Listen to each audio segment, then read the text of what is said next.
I am unashamed. What about you? That was Zach. Take the welcome wheel. Welcome back. Am I taking the wheel? Yeah, I was saying, I'm Zach, in. Take the wheel. There was a song. Oh, about that's why that you somewhere. said Carrie Underwood. When you started with Carrie Underwood, I was. See, here's the deal, Jesus, Zach. take the wheel. You know way more bigger words than me, but I use subtleties about life and things that are real. And so I said Carrie Underwood, and you're like, Carrie Underwood? What? Oh, Jesus, take the wheel. Because then you had a moment of like, Jesus needs to take the wheel. Okay. Yeah, See, so I'm looking at things from a spiritual, real perspective. But go ahead, continue. And Dad's got that look of, who is Carrie Underwood? Never heard of her. You haven't, Phil? Maybe we'll meet sometime. Look, I'm going to get with Dan the Butler, and we're going to get that song on your playlist. You need to hear that song. Jesus, take the wheel. She wrote a song, I guess she wrote it, saying, Jesus, take the wheel. Yeah. I wasn't aware of that. Yeah, well, it's a good one. I actually met her. She was really nice. Yeah, they're great people. Her and her husband. I haven't met her. Met her husband. Awesome guy. Loves Jesus. I think he listens to the podcast. Matter of fact, that's what he told me at least. But yeah. So here's the context. I was going to start the podcast off today, which is why Jay said that, because we were talking about one of the best comments that I've seen of all the comments I've read, and I told them I wanted to read it. This is from Vicky on the episode with Shane and Shane, and this is what Vicky says: that I want to see Jase and Stone get into a physical fight. Really? Which would help.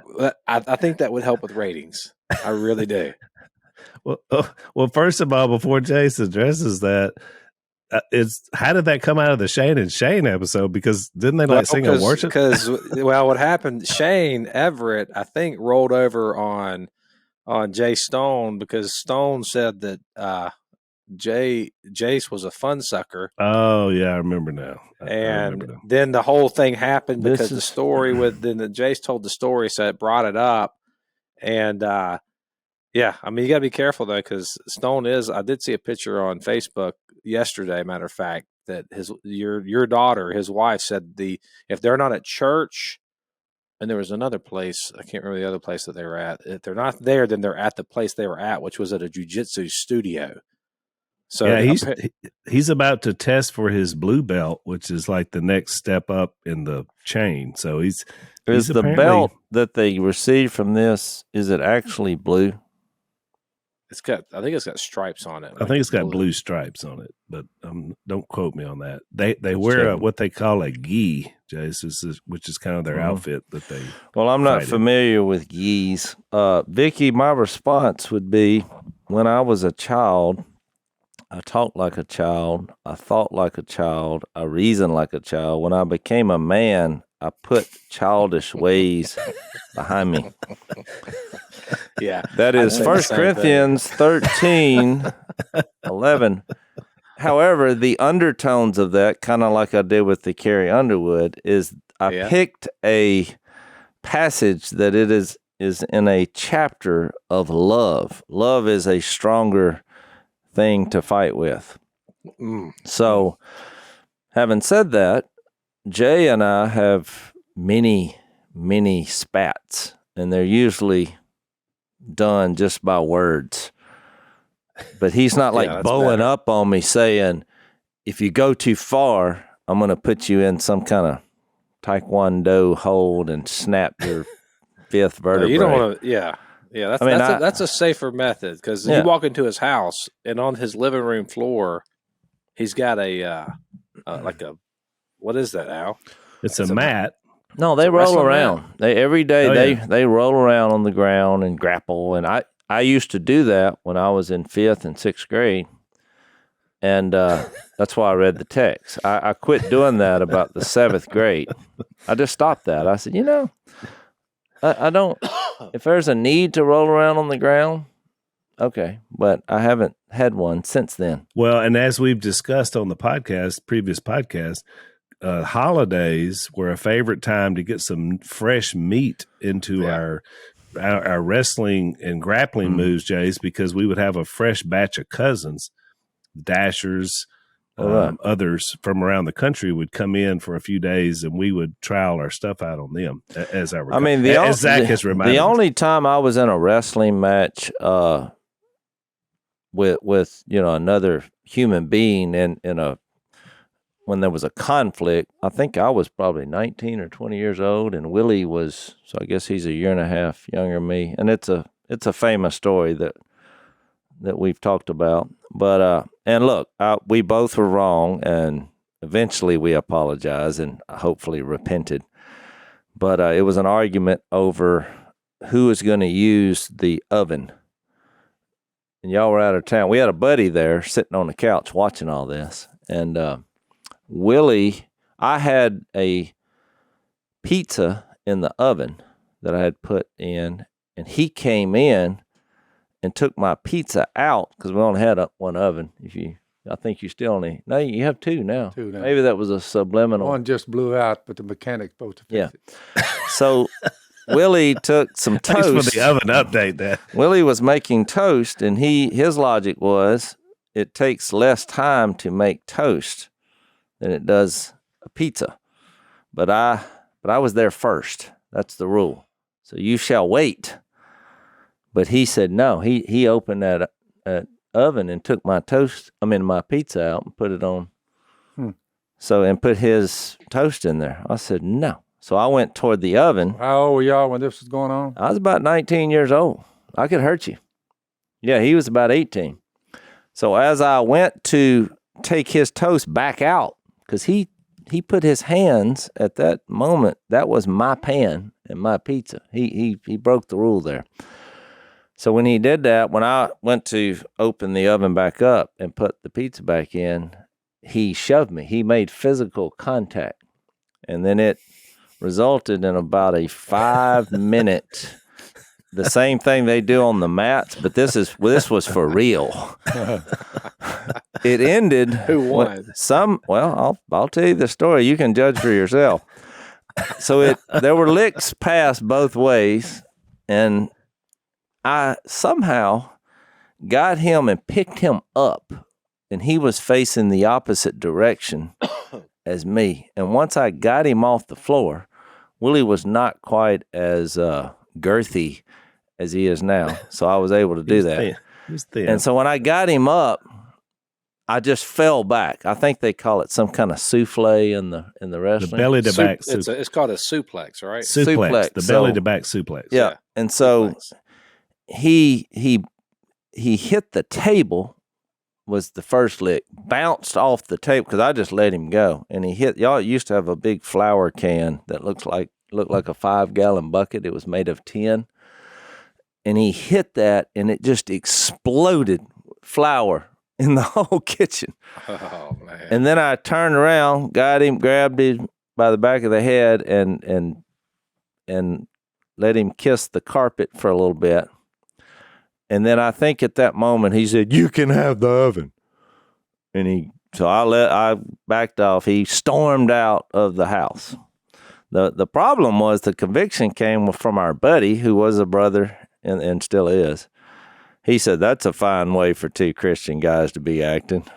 And then I was like, "Oh, that was probably not the wisest of moves." But that's the last physical altercation we were in. But we made up. We got over it. So I stopped all that. But since you brought it up, look, if you're going to go a hypothetical and lose the Lord in love in all this, if Jay approached me in a physical way wanting to fight, I would probably go get a weapon. Yeah, that'd be a smart move. Well, I'm just saying that's what I would do. So it's smart. I wouldn't want to go up against him either. If he says, "You want a tango?" I would look around and find something that I could do some damage with from afar. Well, I watched him about a year ago when I was over at Al's house, and a couple of our college students that were in the college ministry when we were in Louisiana came over, and one of them was playing college football, And Jay, who's I think Jay's older than me, so he's probably in his, what, is he 47? He's 47. 47. And he looks at this 21-year-old football player and asks him if he wanted to wrestle, which I was like, I mean, I don't even have that desire. I mean, there's nothing in me that says, hey, you want to wrestle? I don't have it in me. So, but because you were conditioned from an early age. I was abused. Yeah, I don't have that either. I think some men, it's a way to, they're competitive, and they need something to, put that ambition to. And I play cards. Yeah. Or I'll go fishing and have a competition that way. I'm just not into physical altercations. But to my surprise, when they did wrestle, Jay had him in a submission hold within, I would say, 60 seconds. Yeah. And this guy was a lot stronger than Jay. I actually was really impressed. Well, yeah, the benefits of that is if somebody tries to rob you and all, and so then you're like, well, how do you feel about, how are you going to defend yourself? Well, I'm back to the weapon. Yeah. But what you could do, like Phil, what Phil does is he has a weapon pretty much at all times, or he has bodyguards who have skill sets. Yeah, that's the way to do it. Yeah, actually, Dad's main guy that takes care of him, he's a big jiu-jitsu guy, but he's also in great shape, and he's got a lot of tactical weapons on him because he's a SWAT police officer. So it's kind of best in those situations to have a little bit of everything. I will say, because I've gotten to know a lot about jiu-jitsu, although Jay's, him doing it has made me never want to do it because he's hurt all the time, because it's not easy on your body. But I will say this about the discipline of itself.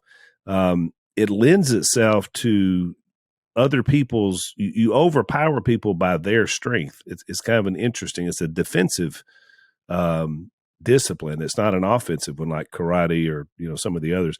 So it's really interesting just to learn about it. My granddaughter, Jay's youngest daughter, Sage, she's 8 years old, and she's rolling with boys who are 12 and 13 years old and holding her own. I mean, she's got like an ability, so she may go far. I mean, she's got like potential for black belt or whatever. So I don't know. It's interesting. Jay got into it mainly just to get in shape and lose weight. He got into boxing and then that, but he's stuck with it. He's a part owner of their studio and with some other guys we know. So it's been good for their family. They love it. So the answer is don't hold your breath for seeing that altercation, even in an exhibition.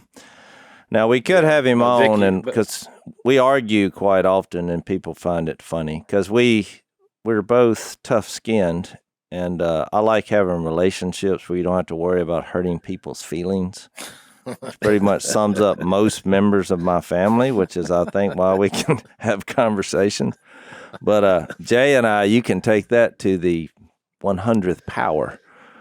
He's not going to get his feelings hurt, and I'm not either. I just want to personally thank Vicky, because I will be lining up a guest appearance by Jay Stone soon now on Unashamed. Not to fight, but just to have a discussion. Just to talk things out. Just to talk things out. Just to find out where everybody's at. But so he's a tough man. He's a tough man and a good man. You got to remember, I get the reputation for, not having any fun because I take these guys on where no one else dares to do and disagree.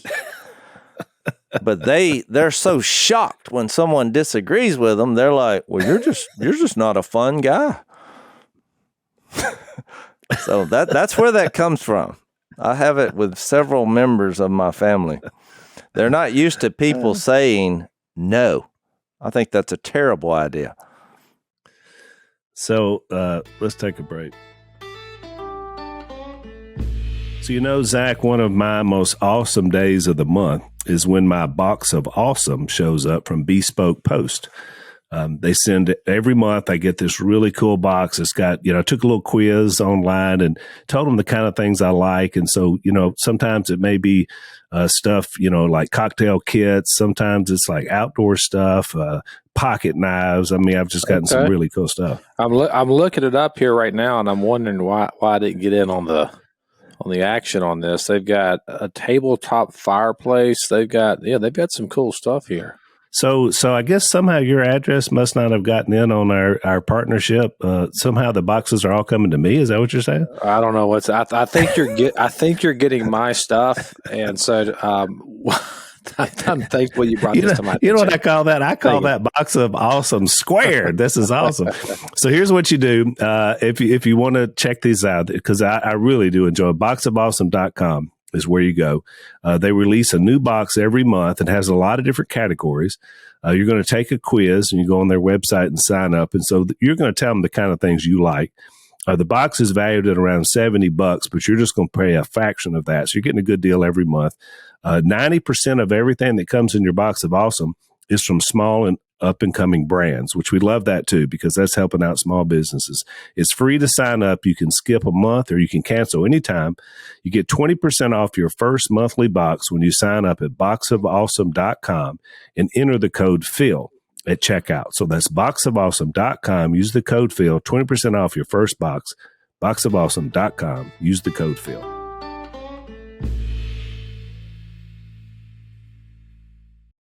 I love it that our female audience is now rooting for fights on the Unashamed podcast. So thank you. You're totally getting our vibe, Vicky. We appreciate it. Yeah. Speaking of, let's go to First Peter. No, you can make the transition by 2 Corinthians 10:4. The weapons we fight with are not the weapons of the world.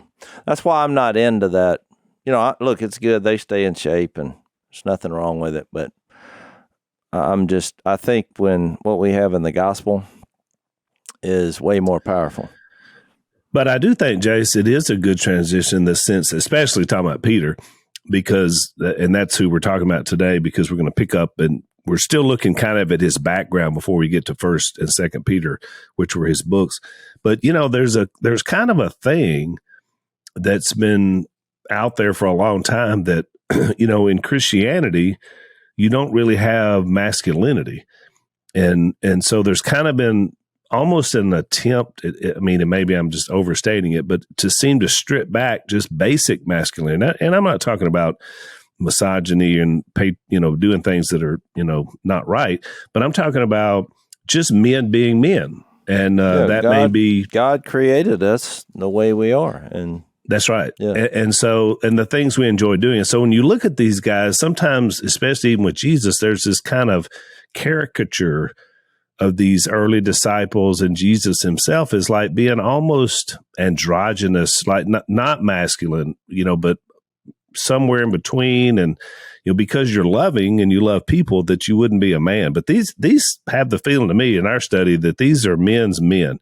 We've laid that out in the whole fishing last episode, about what it takes to be a commercial fisherman. And trust me, that's not a job for the weak need to be able to do it. It's hard work. Well, a lot of that comes from the way you see men depicted on TV shows and movies. They're either superhuman or the dumbest people in the room at all times. They can't do anything. They're stupid. They can't, so, I think that's part of our culture. It's like two extremes, It's either the action movie where they're jumping out of planes and then hitting the ground while running, or they're in a house setting where they're depicted as stupid and weak and just an idiot of the family. So, hey, I wouldn't base my moral standards and gender roles based on what I watch on TV. No, exactly right. So on the last podcast, we were talking about Peter, sort of one of the things that makes him interesting is that he really seems to, in some moments when he was with Jesus during the Gospels and the ones we've studied so far, he seems to really get it in the moment. And then it seems like he turns right around and kind of puts his foot in his mouth. So he's like got this boldness about himself. And then but then also he's kind of like trips over himself as well. And Zach brought up in the last podcast, Matthew 16, starting in verse 13, where Jesus says, "Who do you say I am?" And it's Peter who steps up and says in verse 16, "You are the Christ, the Son of the living God." And that's when Jesus says, "Blessed are you, Simon," which we talked about the names, one who hears. "This was not revealed to you by man, but by my Father in heaven. I tell you that you are Peter," meaning rock. "And on this rock," this confession you just made, "I will build my church, and the gates of Hades will not overcome it. I will give you the keys of the kingdom." So he's predicting about Peter's role going forward, and which we talked about that on the last podcast. That's great. That's why we love Peter, right? He's so bold. He gets it. But then we only go 3 or 4 verses in verse 21. So it's the same conversation. And the Bible says, verse 21, "From that time on, Jesus began to explain to his disciples he must go to Jerusalem, suffer many things, that he must be killed on the third day, raised alive." So now he's like, okay, this is how this is going to happen about the kingdom. Peter, who just said he was the Son of the living God, took him aside. So he didn't even, he's like, pulls him off to the side and rebukes him.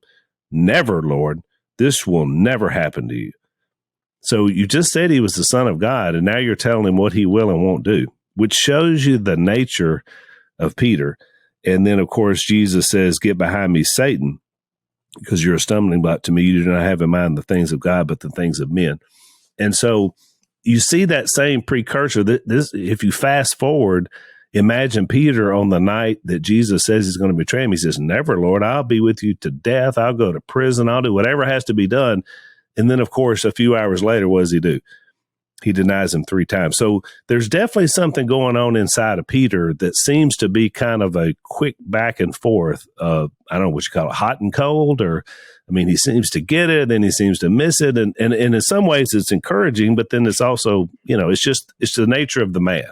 It's encouraging to us because I think we all can identify with the hot and cold nature. We struggle with that. But what's interesting to me is that so Peter is the same guy that as you just mentioned, that denied Christ. And think about his motivation for denying Christ. He's basically up against the power of the Roman Empire, and he sees the Messiah, the one that he thought was going to bring the kingdom in a certain way.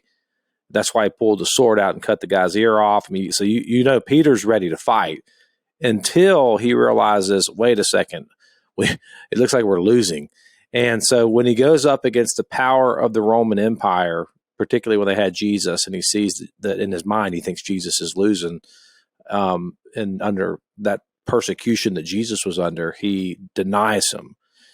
And then it's that same Peter that writes this epistle, well, 2 of them, 1st and 2nd Peter, these epistles that we now have in Scripture. And this first Peter here was written in the context of the oppression of the Roman Empire, particularly Nero, persecuting Christians.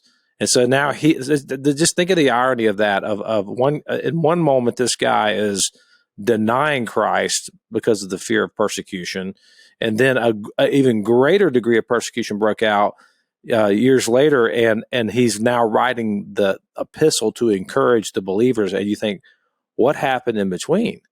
And the answer is what happened in between is what Jase mentioned last week over and over again. He is risen.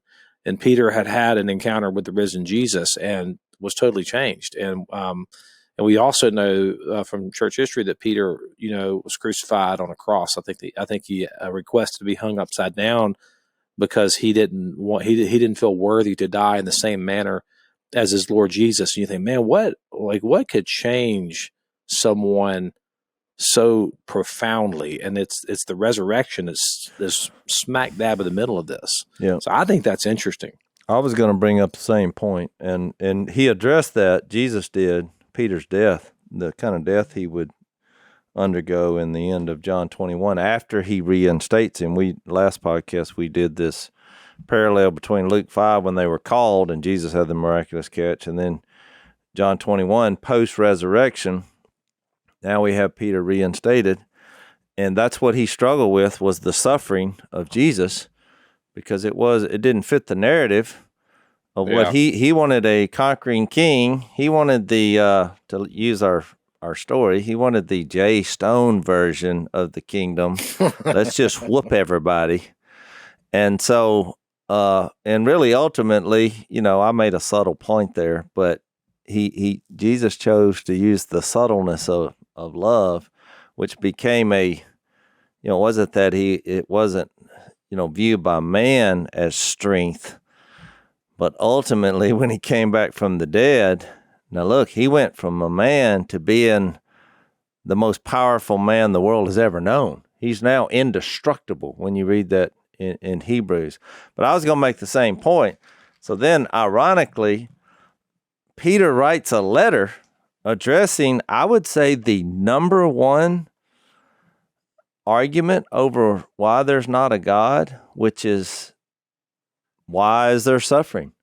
Why does God allow suffering? I mean, that really is the theme of his letter. It's, to the strangers and aliens and exiles who have faith in Jesus, you're undergoing suffering and it's going to get worse. And he just addresses it. I mean, if I just read one verse, which I really think is, you could do a theme verse for 1 Peter, is, when he says in 2:21, even if you back up to 21, the second part of verse 20, it says, but if you suffer for doing good and you endure it, this is commendable before God. There's people who are not in Jesus. They're like, wait, what? If you suffer for doing good and endure it, this is commendable? Well, that's outrageous. To this you were called because Christ suffered for you, leaving you an example that you should follow in his steps. Well, to Zach's point, what happened? I mean, what happened in Peter's life? He went from the polar opposite in the Gospels to now writing, and we'll obviously the next few weeks as we go through this, we will explore this, because why is there suffering? Why did he write that? That doesn't make any sense to people in the world. Yeah. Let's hang on, Zach. Let's take another break.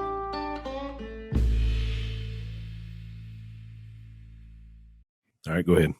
Yeah, it does it, and I think that what encourages me more about this too is even the one who wrote this. I think this is the paradox of the gospel, that just every time the more layers of the onion that you pull back, I just become more and more in awe of this truth of man's inability, but then God working through fallible men to accomplish his ultimate will.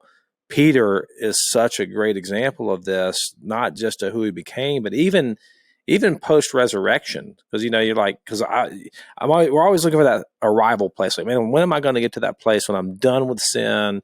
And I finally got there. And even Peter, Peter never fully got there on this side of heaven. None of us will. And I think about the man who wrote this book under this epistle, under the inspiration of the Holy Spirit, was the same guy that was teetering with racism in the book of Galatians when Paul says, because of the way he was treating the Gentiles, he was saying, he was trying to bind on them and kind of withdrawing himself from the Gentile people when his Jewish friends were around. And Paul said that when I saw that he was not acting in line with the truth of the gospel, he said, I rebuked him to his face. I don't think he was teetering with it. He was just outright doing it. Good point. He was. And so you think, I'm going to pick a guy. It's like, you're God. And you're like, I'm going to pick somebody to write an epistle, and they're going to be a major leader in the church. And you just wouldn't pick someone who had these character flaws. And I love that, though, because God does pick people with major character flaws. God picks people with sin struggles. God picks people he picks people, which is good news for anyone listening to this podcast, because I can promise you the one thing we do all have in common is that we have character flaws, and we have issues in our own life. And it's just beautiful to know that God can do amazing things even through us, even though we have these issues. Which is what led to things like when he wrote in 1 Peter 5:6, humble yourselves therefore under God's mighty hand that he may lift you up in due time. This transition in his life, you just see how much it had an effect on him. Pride was a major problem for him as he journeyed with Jesus. And you fast forward, and eventually, I love that you brought up that history says that he requested to be crucified upside down. Somebody doing that, we're going to kill you. Okay, well, go ahead, and if you're going to crucify me, do it upside down, because I'm not worthy I don't want anybody to be confused with, me doing the same way.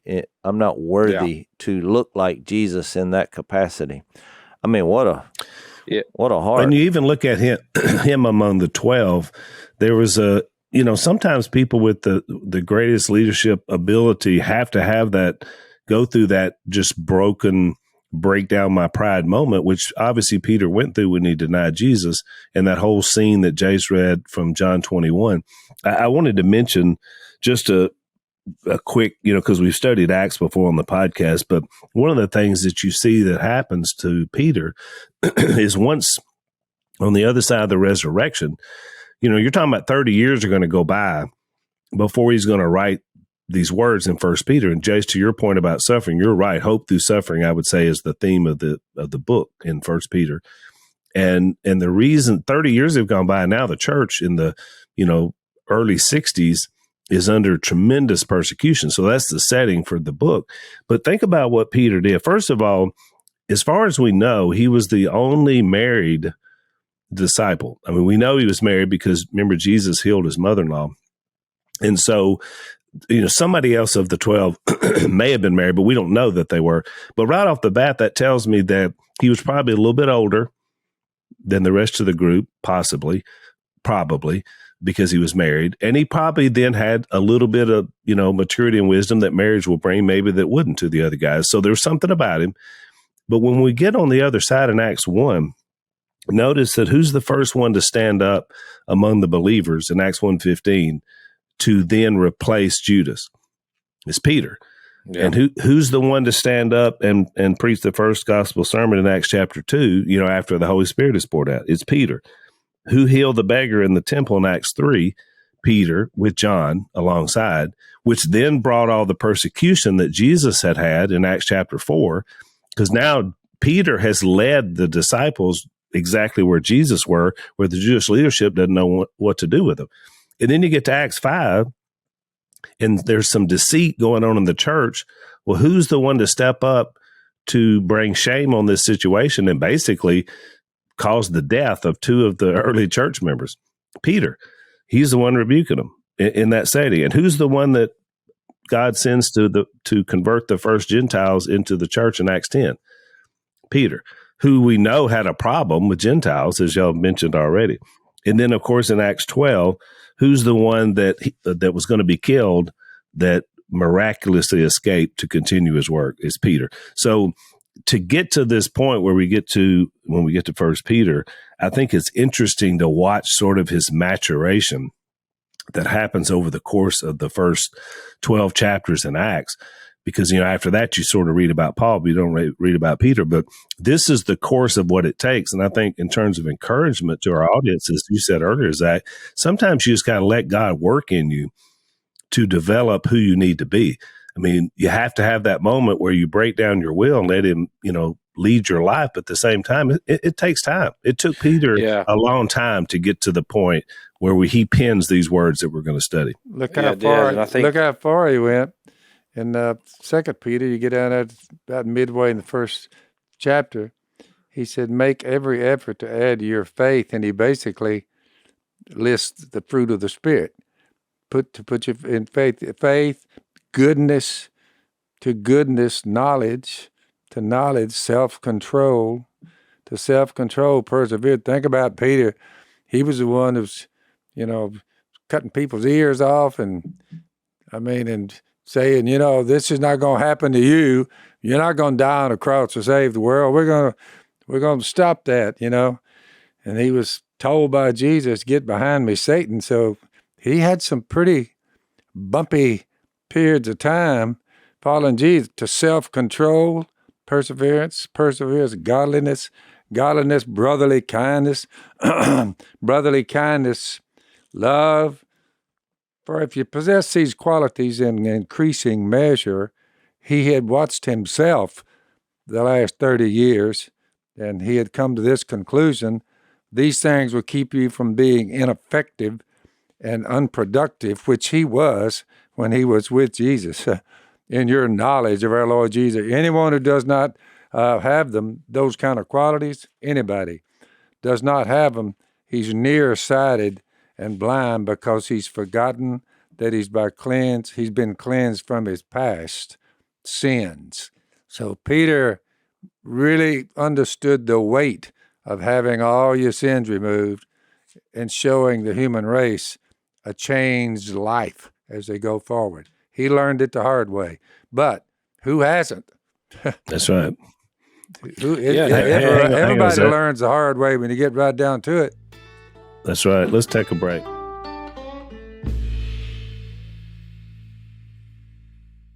All right, go ahead, Sam. Yeah, and to reiterate, the setting here that this epistle is written in is in a period of great suffering, and I think that, back to Jase's point, that is the number one rebuttal and I guess a barrier to people believing in the God of the Bible is, why would a good God allow such human suffering? And there is an answer to that I can't wait. I think is I'm just ready to get in that cliffhanger. Oh, I think it's like, we will get into that because I think there's a lot of people suffering that listen to this podcast because I read the emails. I know that some of you out there are going through like really tough situations.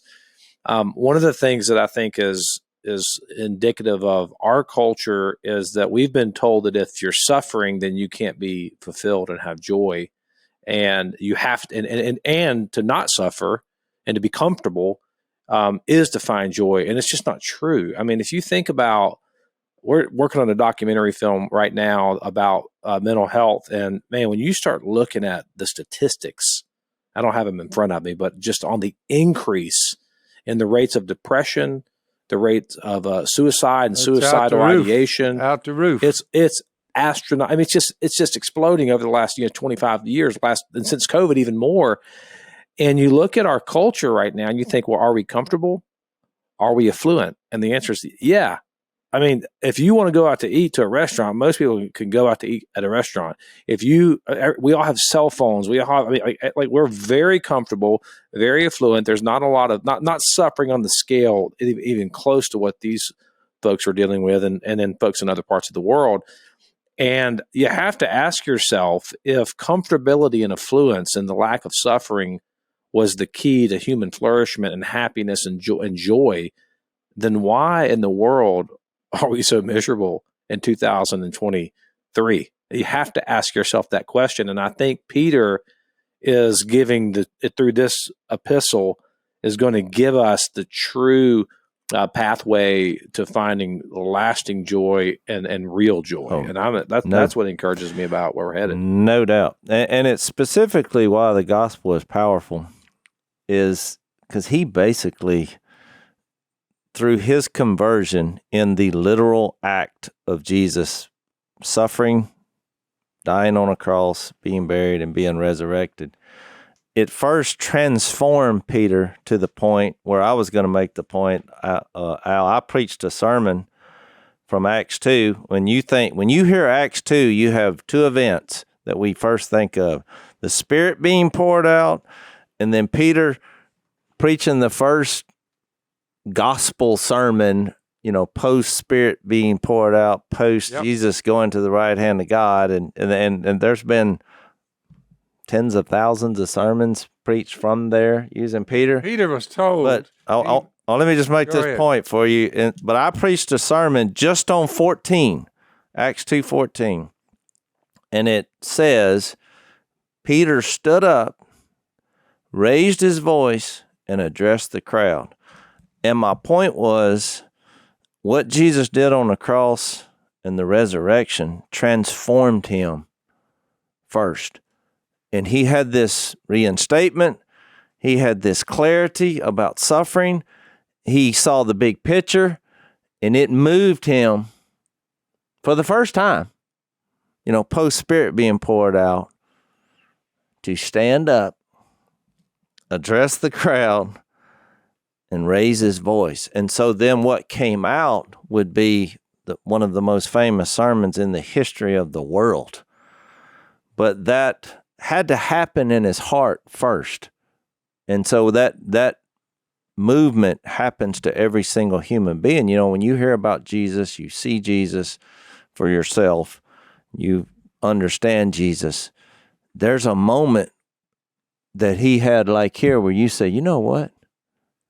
This is what I'm doing. That's what led to the speech, was the point of the sermon, is the transformation that happens in our lives. Yeah, what's amazing along with that, he was given the prestigious job of this right here. He said, dear friends, he says this at the end of his 2 books. He said, this is now my second letter to you. I've written both of them. He tells you what he has in mind. I've written both of them as a reminder to stimulate you to wholesome thinking.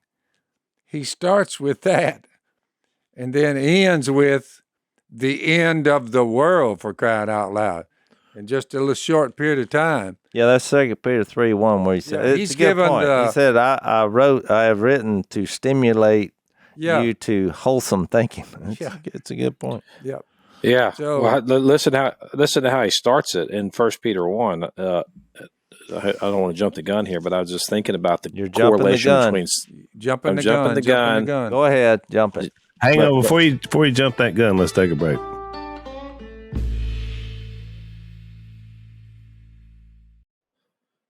To jump the gun, there's a the correlation here is that suffering does not mean lack of joy. That's not biblical, and it's not reality.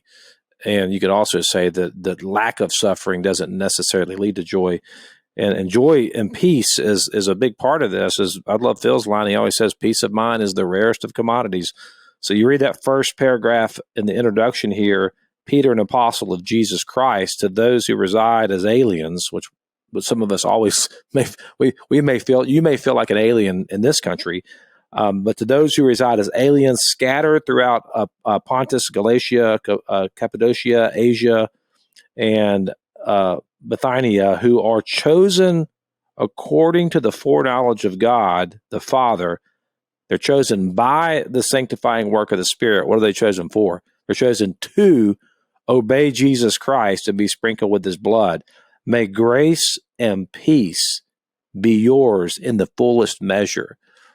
And you think about, I don't think that this book is a book that says God wants you to suffer and be miserable. I don't think that's not what he's saying here.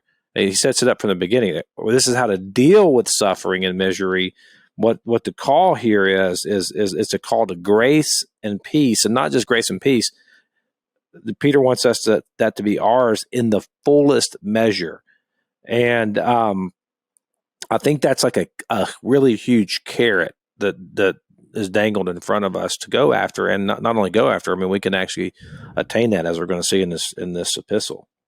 Well, I love that picture that Jase was talking about with transformation of Peter, and it speaks straight to that, Zach, because it contrasts the words, Jase, from Acts 2:14 to the first words when he realized who Jesus was, when he said, "Go away from me, Lord, I'm a sinful man," in Luke 5. I mean, look at what happened in his life in that transformation. No, I agree. It's kind of the same thing as the Apostle Paul's life and what he had been up to. Killing people. But Peter's more relatable. I mean, it's like since Zach jumped the gun, when he said we have who have been chosen according to the foreknowledge of God, which Peter was chosen. There's a little show out that I love. It's called The Chosen, and it depicts Jesus and those that he has chosen in a real way, and it's really doing good. Check it out. It's streaming near you. But Peter is my favorite character because he's relatable. I mean, look, you really can't say, you couldn't say this in a church building, but I'll say it now. I think it's really cool that Peter cut the guy's ear off. I mean, it takes a special talent. I mean, just when I read that, I'm like, well, that's cool. Oh, but he shouldn't have done it, But the man side of me is like, hey, cut that guy's ear off in one little whick. Here's the news flash. Yeah. You can say that in a church building. Yeah, I know. I was just kind of being funny. But what I'm saying is there's a lot of everything he's like the character I resonate most with. He's so passionate. He's willing to take a risk. I'm like, I love him, but then he just does the dumbest stunts that you could imagine. But then when I kind of look at my life, I'm like, me, also me. I mean, and so I really think that when Zach was reading this, there's something about that transformation that Jesus did. Because you, deep in your heart, you're like, man, if we can get this guy lined out, he's cool. He's articulate. He's always thinking outside the box, and so I think that's what ultimately led to this giant transformation. And then all of a sudden, he's talking about one of the most controversial things in the world, and really giving you clarity. I guarantee you, once you get finished reading these two letters that he wrote, it makes you feel comfortable. I used to be uncomfortable when people would say, well, if there's a God, I mean, why is all this suffering going on? I remember as a new Christian, I was like, oh, that's a really good question. I mean, why don't he do something? But the deeper I've gone into this, I'm like, oh, wow, have a seat here and let me explain this to you. Because there's, even to use an analogy that we will use probably throughout this whole book, you remember when the 3 Jewish followers of God were in the fiery furnace, and then somebody said, oh, wait, there's somebody else in there. And of course, it looks like a son of God. So, and I think, we'll get into that because of 1 Peter 1, where he says that these trials that come, they refine us. And when you refine, like it says gold here, it actually gets brighter in the fire.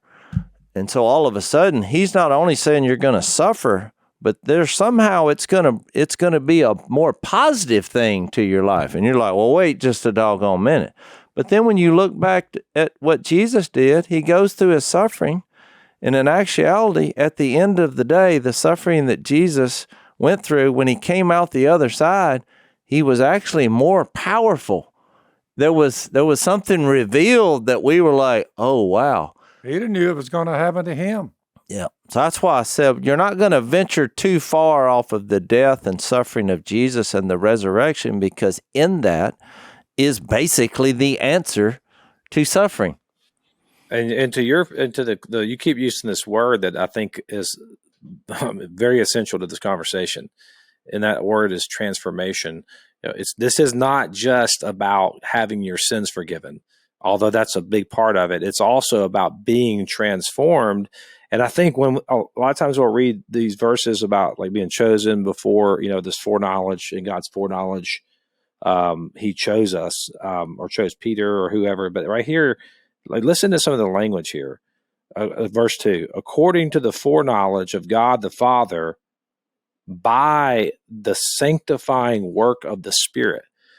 That's transformation talk there. That's ongoing talk. That's not a one and done deal. I mean, the work of the Spirit, if we got into a full, theology or doctrine of the Spirit, his primary role, according to Jesus, is to sanctify the believer, deliver the believer into all truth. He indwells us. It's a lifetime process, and to obedience is to obey Jesus Christ and be sprinkled with his blood. So I think if we read this text, when they, oh God, this is just saying that God chose us for forgiveness of sins, that's only part of it. There's this whole transformation process, the sanctifying work of the Spirit, the fruit of the Spirit, Galatians chapter 5, love, joy, peace, patience, all that stuff that comes as we obey Christ. And I think that's what this whole book is about.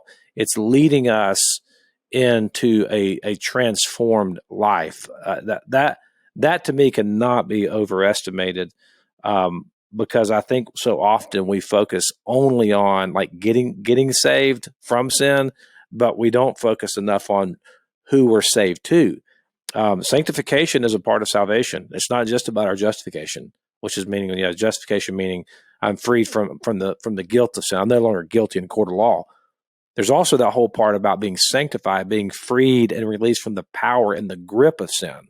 And that's a big, big thing. And that's the part that I'm excited about, is the transformation process, because that's the part that leads you to the peace. But part of that transformation process is getting God's Spirit, and then you know that it is a guarantee that no matter what happens to your body, because it will suffer, either from old age or if somebody beats you up, or something, airplane crash or whatever. But you know in the back of your mind, oh, wait, I'm coming back from the dead. And so at some point you start combining the two things that transform you, specifically the two things that Jesus did, and you realize the third thing, I guess, is why he did it, which we'll get into.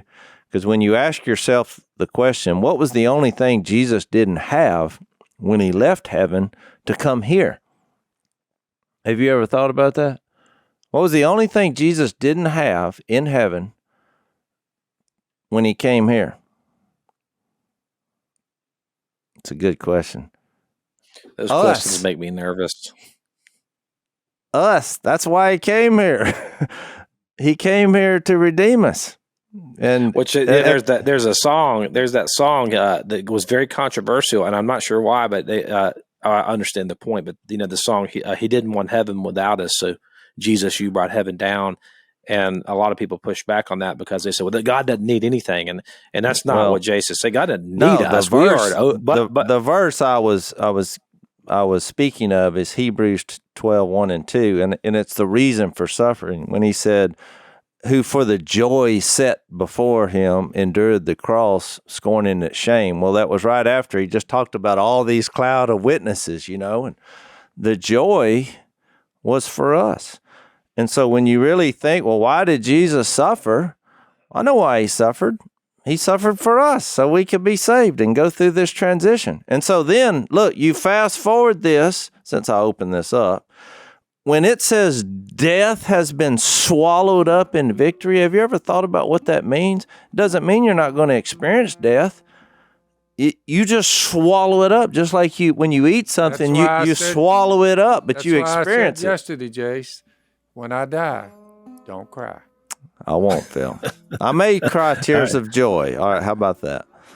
Hang on, Zach. Zach, I know you got a burning thought, but you're going to have to save it for overtime because we're out of time on this version of Unashamed. So we'll pick up this discussion in our overtime as well as in the next podcast. Get back to our text in 1 Peter. If you want to follow us over, it's blazetv.com/unashamed to get our overtime segment. Thanks for listening to the Unashamed podcast. Help us out by rating us on iTunes. And don't miss an episode by subscribing on YouTube, and be sure to click that little bell to get notified about new episodes. And for even more content that you won't get anywhere else, subscribe to Blaze TV at blazetv.com/unashamed.